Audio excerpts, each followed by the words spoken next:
동네에 젊은 사람들이 자주 간다는 카페에 어느 할아버지 한 분이 손주랑 같이 가셨답니다. 거기서 아주 비싸고 맛있는 빵들을 또 디저트들을 잔뜩 드셨습니다. 손주가 기분이 좋아서 이렇게 물어봅니다. 할아버지, 배부르시죠? 맛있죠? 그러자 할아버지가 웃으시면서 이렇게 말씀하십니다. 참 달고 맛있구나. 이제 배가 좀 찼으니까 우리 이제 밥 먹으러 가자. 손주가 깜짝 놀랍니다. 할아버지, 방금 이만큼이나 드셨잖아요. 했더니 할아버지가 이렇게 말씀하시죠. 얘야, 빵은 간식이고 사람은 밥을 먹어야 든든한 거야. 어떠신가요? 이 이야기는 우리의 신앙 상태를 정확하게 보여줍니다. 우리도 세상에서 굉장히 여러 가지를 먹습니다. 재미있는 것, 맛있는 것, 또 비싼 것 잔뜩 먹습니다. 그런데 신기하게 돌아서면 허기가 집니다. 마음 한구석이 늘 채워지지 않고요. 텅 빈 것 같고 갈급합니다. 왜 그럴까요? 우리가 영적인 밥을 먹지 않았기 때문이라는 거죠. 오늘 본문에서 예수님은 나는 생명의 떡이다 라고 말씀하셨습니다. 성막 안에 있는 그 진설병 상 위에 놓인 그 떡. 그 떡은 단순한 장식이 아니었습니다. 우리 영혼이 진짜 살기 위해서 반드시 먹어야 할 양식, 즉 하나님의 말씀을 의미합니다. 세상의 간식으로 그렇게 배를 채우려고 하다가 지쳐버린, 늘 허기져버린 그런 우리 영혼이 어떻게 해야 오늘 이 생명의 떡으로 다시 든든해질 수 있는지 성막 안에 그 떡상을 통해서 함께 살펴보겠습니다. 우리의 영적인 삶에 있어서 말씀이 주는 의미는 우리가 생각하는 것 이상으로 큽니다. 많은 사람들이 하나님을 믿는다고 입술로는 고백합니다. 하지만 마음 깊이 하나님의 말씀을 제대로 이해하지 못하기 때문에 그들의 그 감정에 치우치거나 아니면 세상에서 말하는 그 논리 또는 정치적인 색깔에 따라서 신앙생활을 하고 있습니다. 그런데요, 우리가 건강한 영적 생활을 하기 위해서는 하나님의 말씀이 기초가 되어야 합니다. 그리고 교회도 말씀이 중심이 되어야 하고요. 말씀의 교제가 살아 있어야 하는 것입니다. 그럴 때 모든 성도들이 예수님을 중심으로 하는 건강한 신앙생활을 할 수 있다라는 것입니다. 구약의 성막을 보시면 성소와 지성소 그리고 뜰로 구분이 되어져 있었습니다. 뜰에는 번제단과 물두멍이 있었고요. 그리고 성소에는 금촛대와 진설병이 놓여진 상 그리고 분향단이 있었습니다. 성소는 성도들이 하나님 안에서 살아가는 모습을 보여주고 있습니다. 오직 제사장만이 들어가서 하나님을 섬기던 곳이었습니다. 오늘날의 교회는 구원받은 모든 자들이 연합하여서 하나님을 섬기는 곳입니다. 또 그 교회에 속한 사람들은 모두가 왕 같은 제사장들입니다. 그래서 우리에게 있어서 영적인 삶을 살아가기 위해서 필수적인 것은 세상의 빛으로 살아가게 하는 금촛대와 하나님께 기도하는 것을 상징하는 분향단 그리고 생명의 말씀으로 살아가는 진설병이 놓인 그 상에서 발견할 수 있습니다. 그 상에 대해서 출애굽기는 이렇게 말합니다. 출애굽기 25장 23절에서 30절 말씀입니다. 너는 조각목으로 상을 만들되 길이는 2규빗, 너비는 1규빗, 높이는 1규빗 반이 되게 하고 순금으로 싸고 주위에 금테를 두르고 그 주위에 손바닥 넓이만한 턱을 만들고 그 턱 주위에 금으로 테를 만들고 그것을 위하여 금고리 넷을 만들어 그 네 발 위, 네 모퉁이에 달되 덕 곁에 붙이라. 이는 상을 맬 채로 꿰를 곳이며 또 조각목으로 그 채를 만들고 금으로 싸라. 상을 이것으로 맬 것이니라. 너는 대접과 숟가락과 병과 붓는 잔을 만들되 순금으로 만들며 상 위에 진설병을 두어 항상 내 앞에 있게 할지니라. 하나님께서는 그 진설병을 두는 상을 조각목으로 만들어서 순금으로 싸서 성소에 두게 하셨습니다. 이 진설병의 목적과 의미에 대해서는요, 또 레위기 24장 5절 9절에서 이렇게 설명합니다. 너는 고운 가루를 가져다가 떡 12개를 굽되 각 덩이를 10분의 2 에바로 하여 여호와 앞 순결한 상 위에 두 줄로 한 줄에 6씩 진설하고 너는 또 정결한 유향을 그 각 줄 위에 두어 기념물로 여호와께 화제를 삼을 것이며 안식일마다 이 떡을 여호와 앞에 항상 진설할지니 이는 이스라엘 자손을 위한 것이요 영원한 언약이니라. 이 떡은 아론과 그 자손에게 돌리고 그들은 그것을 거룩한 곳에서 먹을지니 이는 여호와의 화제 중 그에게 돌리는 것으로서 지극히 거룩함이니라. 이는 영원한 규례니라. 진설병 상은 안식일날 제사장들이 이스라엘 12지파를 상징하는 떡 12개를 만들어서 두 줄로 놓아야 했습니다. 그리고 제사장들은 그렇게 진설된 떡을 교체하고 난 후에 그것을 거룩한 곳에서 함께 먹어야 했습니다. 오늘 우리는 성막의 진설병 상을 통해서 영적인 의미를 함께 한번 나눠보려고 합니다. 먼저 진설병 상의 떡은 우리의 필요를 채우시는 하나님의 공급하심을 가르치고 있습니다. 이 진설병 상에 놓는 떡은 여러 가지 의미를 가지고 있습니다. 그 중에서 진설병은 하나님 앞에 진설하는 빵이라는 뜻입니다. 하나님 앞에 놓여 있는 빵. 이 의미는 하나님께서 이스라엘 자손의 그 양식의 필요를 채우신다는 의미입니다. 하나님께서 하늘에서 내리신 그 만나로 이스라엘 자손들의 그 갈급함, 그 필요를 채우셔서 이스라엘 자손은 광야에서 농사를 짓지 않고도 40년간을 굶주리지 않고 지낼 수 있었습니다. 당시에 그 주변 지역은요, 어떠한 음식이든지 우상 앞에 두어야 했습니다. 그 이유는 그들이 섬기는 그 신의 필요를 위해서 그들이 신에게 양식을 제공해야 한다라고 믿었기 때문이었습니다. 오늘날 제사를 지내는 그 제사상에 음식을 두는 것이 이런 의미가 있죠. 조상이 와서 그 음식을 먹는다. 이 믿음과 같은 맥락입니다. 하지만 하나님 앞에 놓여 있는 이 떡, 이 빵은 하나님이 음식을 필요로 하셔서가 아닙니다. 오히려 이스라엘 자손들의 필요를 아시고 하나님께서 채워주신다라는 의미를 가지고 있습니다. 사도 바울은 하나님이 사람에 의해서 섬김을 받으시는 분이 아니다라고 했습니다. 사도행전 17장 25절에 보시면 또 무엇이 부족한 것처럼 사람의 손으로 섬김을 받으시는 것이 아니니 이는 만민에게 생명과 호흡과 만물을 친히 주시는 이심이라 라고 말합니다. 하나님께서는 사람의 손으로 섬김을 받으시는 것이 아닙니다. 도리어 사람에게 생명과 호흡과 만물을 친히 주시는 분이십니다. 하나님은 온 세상을 창조하신 주로서 사람들의 필요를 채우시는 분이신 것입니다. 시편 기자는 111편 5절에서 여호와께서 자기를 경외하는 자들에게 양식을 주시며 그의 언약을 영원히 기억하시리로다 라고 말합니다.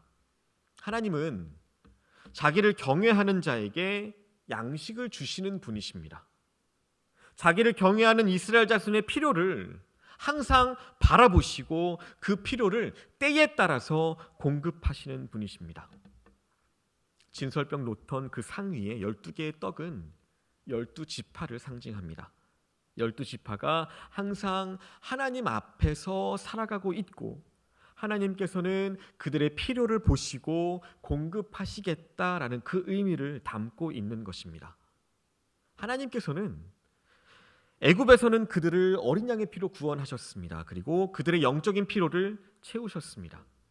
광야에서는 하늘에서 만나를 내려주셔서 양식을 채워주셨고 바위에서 물이 나게 하심으로 그들의 갈증도 해소해 주셨습니다.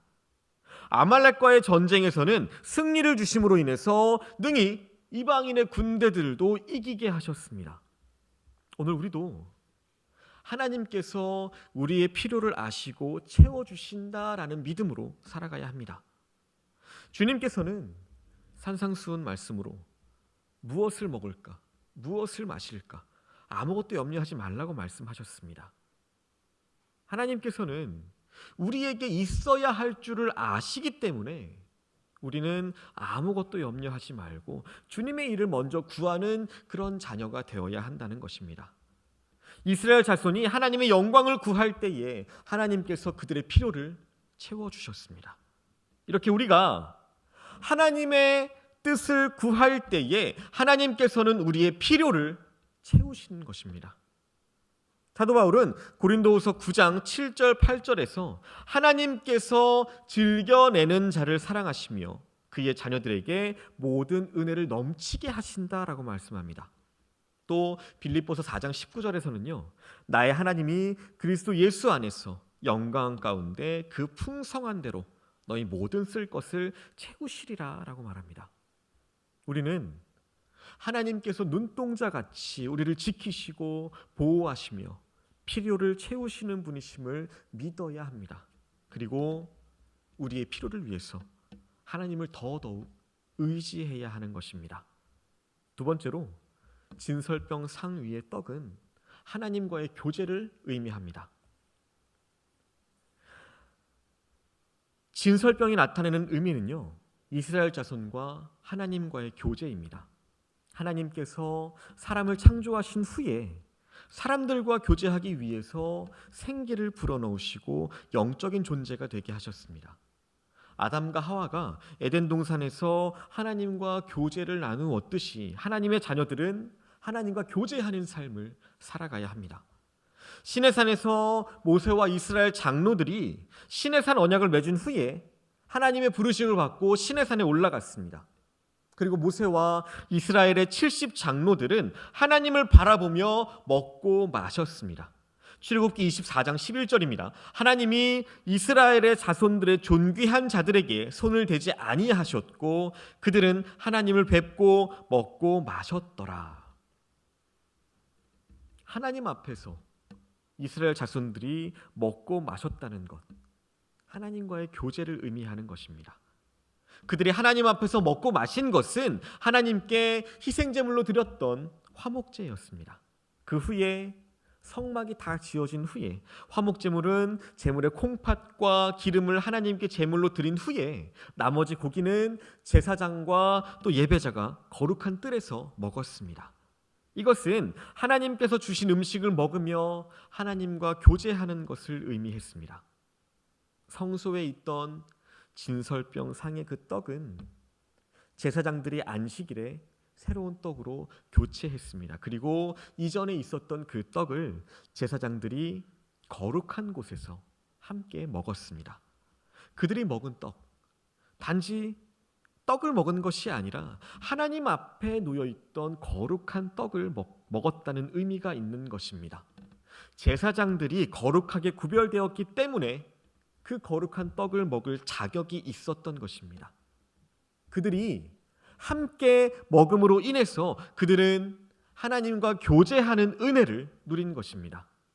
음식을 함께 먹는 것, 이것은 단지 그냥 몸에 필요한 영양분을 섭취하는 것, 이것 이상의 의미를 가지고 있습니다.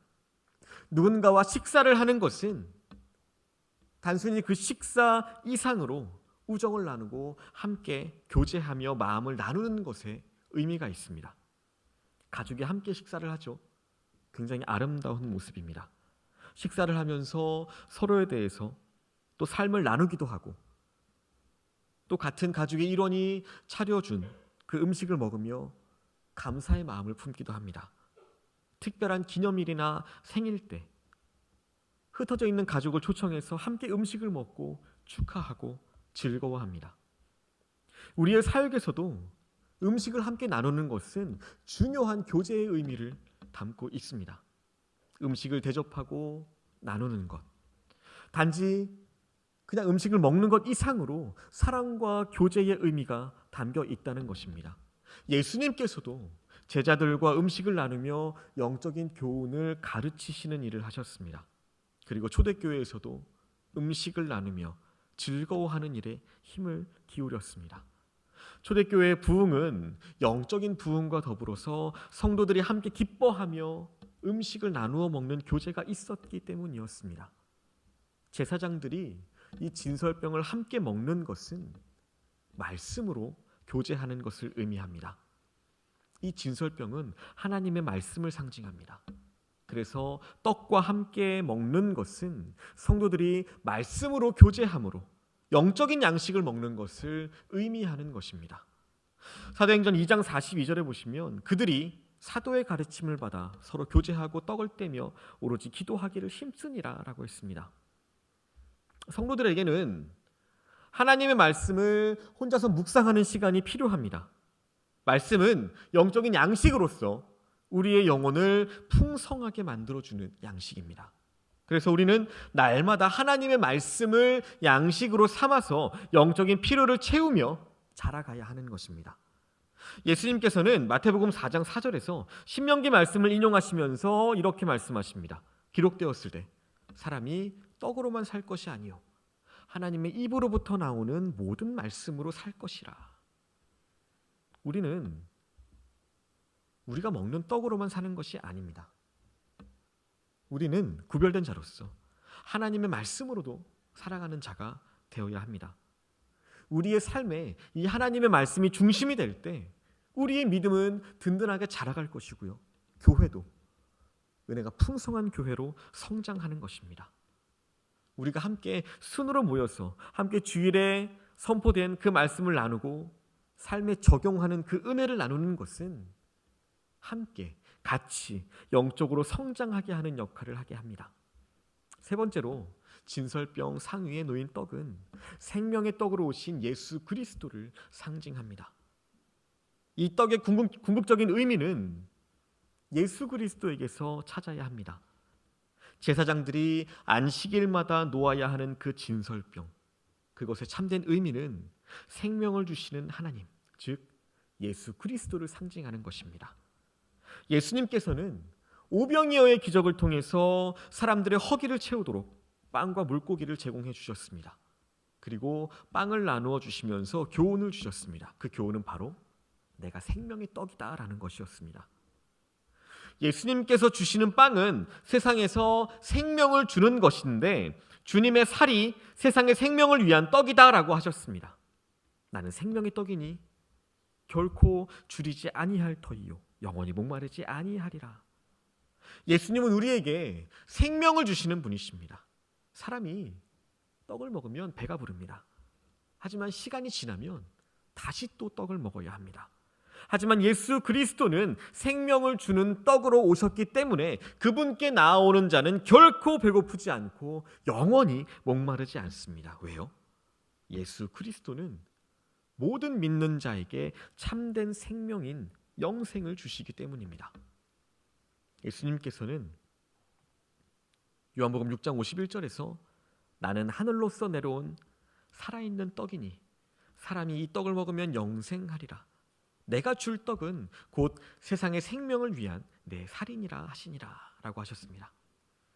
예수님이 주시는 떡은 영생하는 생명을 얻게 합니다.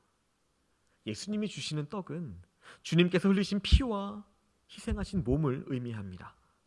주님의 살을 먹는다는 의미는 믿음으로 예수 그리스도를 우리의 구주로 영접하는 것입니다. 최후의 만찬에서 떡과 잔을 나누시는 그 식사를 하시면서 제자들에게 떡은 주님이 주시는 살이고 잔은 주님이 흘리시는 피라고 말씀하셨습니다. 예수님께서 주신 떡과 잔은 예수님께서 우리를 위해서 주신 그분의 생명을 의미합니다. 그분의 생명을 희생하셔서 우리에게 영원한 생명을 주셨습니다.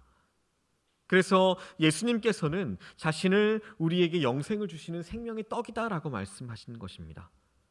예수님의 살과 그분의 피를 먹지 않으면 생명이 없다고 다시 6장 54절 55절에 말씀하십니다. 우리가 예수님의 살과 피를 먹는 것은 생명의 떡이신 예수님을 영접하는 것입니다. 우리가 예수님을 영접하게 되면 우리는 참된 생명을 얻게 되고요. 주님과 영적으로 연합하는 삶을 살아가게 됩니다. 내 살을 먹고 내 피를 마시는 자는 내 안에 거하고 나도 그의 안에 거하나니 라고 말씀하셨는데요. 우리가 예수님을 영접하면 우리가 주님 안에 거하고 주님이 우리 안에 거하신다라고 말씀하십니다. 그것은 바로 우리가 예수님을 구주로 영접하는 것입니다. 그리고 예수님은 자신을 말씀으로 증거하셨습니다. 예수님의 말씀인 생명의 말씀입니다. 우리가 주님 안에 거하며 그분으로부터 영적인 필요를 공급받아야 합니다. 그것은 바로 우리가 예수 그리스도의 말씀인 성경을 날마다 읽으며 묵상하며 또 나누는 삶을 살아가는 것입니다.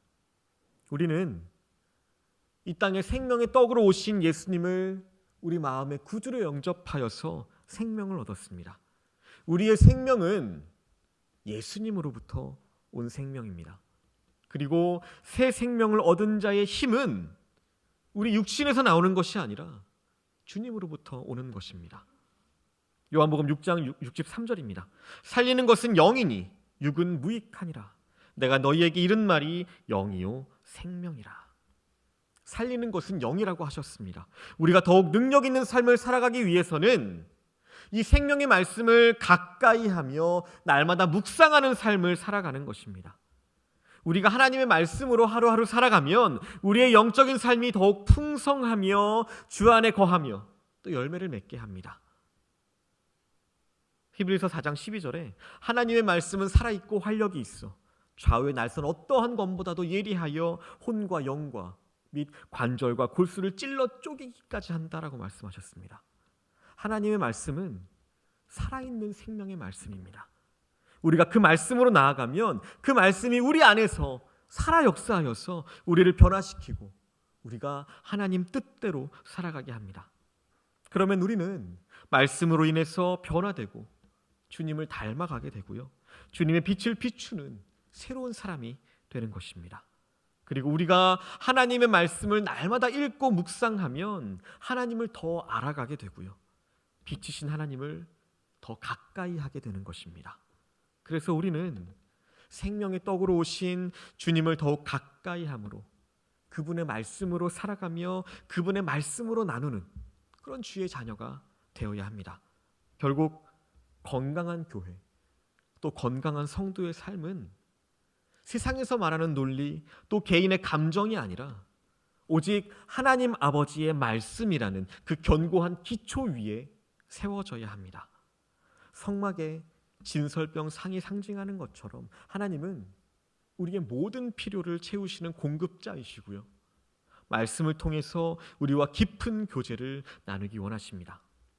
무엇보다 생명의 떡으로 오신 예수 그리스도를 영접하고 그분의 살아있는 말씀을 우리의 매일 영적인 양식으로 삼을 때 우리는 그런 영적인 갈급함에서 벗어나고 영원한 생명을 누리며 또 세상을 변화시키는 능력 있는 왕같은 제사장의 삶을 살아갈 수 있습니다. 왕같은 제사장으로 건강한 교회와 건강한 성도의 삶을 세워가시는 저와 여러분들 되시기를 예수님의 이름으로 소망하고 축복합니다.